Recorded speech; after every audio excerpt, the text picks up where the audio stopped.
જય શ્રી કૃષ્ણ। ચાલો આજે આપણે કેરીના ટુકડાનું જે આપણે પાણી વધ્યું હતું ખાટું, એમાં આપણે ચણા મેથીનું અથાણું કેવી રીતે બનાવવું એ હું તમને બતાવીશ।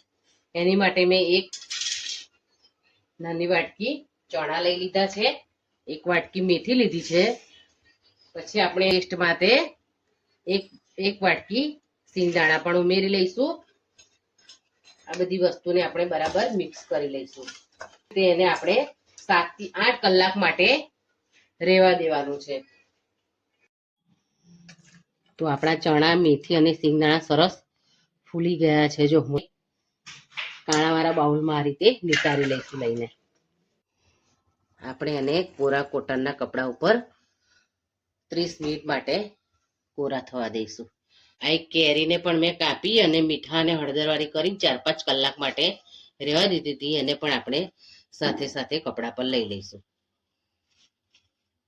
ચણા મેથીને આપણે કોરા કરવા મૂક્યા છે ત્યાં સુધી આપણે તેલ પણ ગરમ કરી લઈશું। 30 મિનિટ આપણે જે સૂક્યા હતા હવે સરસ કોરા થઈ ગયા છે। જો આવા આપણે આ તેલ આપણું ઠંડુ થઈ ગયું છે। હવે આપણે એમાં પહેલા મસાલો ઉમેરી દઈએ। અમે 200 ગ્રામ જેટલો મસાલો લીધો છે। હવે આપણે આ ઉમેરી દઈશું। અંદર મિશ્રણ છે આપણું એ મિક્સ કરી લઈશું। એને આપણે બાકીને 2 દિવસ માટે રહેવા દઈશું અને વચ્ચે વચ્ચે હલાવતા રહીશું। 1 દિવસ પછી આપણું ચણા મેથીનું અથાણું એવું થયું છે। જો સરસ તૈયાર થઈ ગયું છે, પણ હજી આપણે એને 2 દિવસ આ રીતે તપેલીમાં જ રહેવા દઈશું, એટલે આપણને હલાવતા ફાવે અને સરસ રીતે અથાઈ જાય। 2 દિવસ પછી સરસ તૈયાર થઈ ગયું છે। હજી આપણે એને 1 દિવસ આમ જ તપેલીમાં રહેવા દઈશું। તમે શકો છો 3 દિવસ પછી આપણું ચણા મેથીનું અથાણું સરસ મિક્સ થઈ ગયું છે એકદમ। હવે આપણે એને દિવસ માટે રહેવા દઈશું।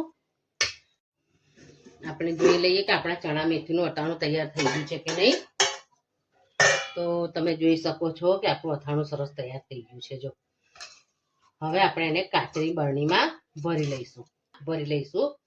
બરણી મેં ધોઈ અને તાપમાં સૂકવી અને કોરી કરી લીધી છે। આ રીતે આપણે બધું અથાણું ભરી લઈશું। આ રીતે આપણે કાચની બરણીમાં ભરીને અથાણાને રાખવાનું છે અને આપણું અથાણું ડૂબે એટલું તેલ ઉપર રાખવાનું છે થોડું। જો આ રીતે જો તમે તેલ રાખશો તો આપણું અથાણું 12 માસ સારું રહેશે અને એનો કલર પણ જળવાઈ રહેશે અને અથાણામાં ફૂગ પણ નહીં ચડે।